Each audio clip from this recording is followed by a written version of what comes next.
Hello everybody. In this video I'll be drawing the February wallpaper reward for my creature tier, and I decided I wanted to try something a little different this time around where I've been I started writing companion pieces for the wallpapers, and I'd like to share that. So here we go.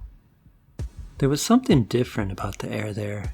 That was the first indication we were close. Vale was kind enough to let us take a detour to see the remains, at my insistence.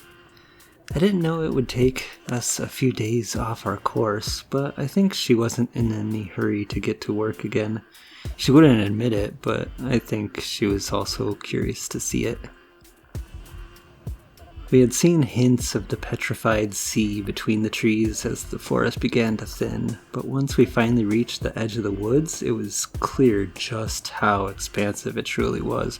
The sky blurred into the ice. The strangest part was the stillness of the air. The flatness reached out to the horizon, giving it plenty of room to stir about, but there wasn't any wind or even a gentle breeze, as if it stopped to pay its respects. We followed the coast for half the morning, since neither of us wanted to step on the ice if we could avoid it. I'm sure it was thick enough to support us. It was just already so cold trudging through the snow. The ice just bites at your flesh in a way we didn't want to deal with. Vale saw it first. She actually stopped moving for a moment to focus on the blurred-shaped horizon in the distance.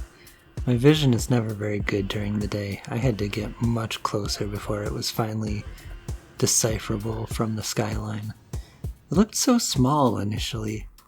We kept moving a little bit faster. The coastline and the ice got more jagged the closer we got, like ripples, more evidence of the conflict that felled her. Vale was able to hop over most of the clefts in the ground, but I had to slowly climb down them, then back up the other side. It wasn't made any easier with all the snow that accumulated, especially at the bottom. In one of the larger gashes, I had made my way down on the one side sliding, and as I was halfway up the opposite ledge, I attempted to adjust my grip, and my appendage slipped. I tumbled and got so dizzy and ended up buried in the snow at the bottom. Vale wouldn't condone me having fun, but I did.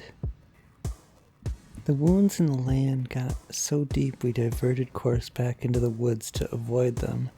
When we emerged again, there it was, a colossal demon foremother in all her decomposed vastness. I took in the scale of the skeletal form as Vale began wandering closer.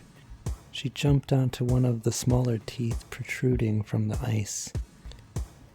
On the way there, I had been recollecting as much as I could about what I had read about the ancient demons, their cruelty, the battles between them and the humans that lasted hundreds of years, the ravaged lands, the entire ecosystems that were forever marred.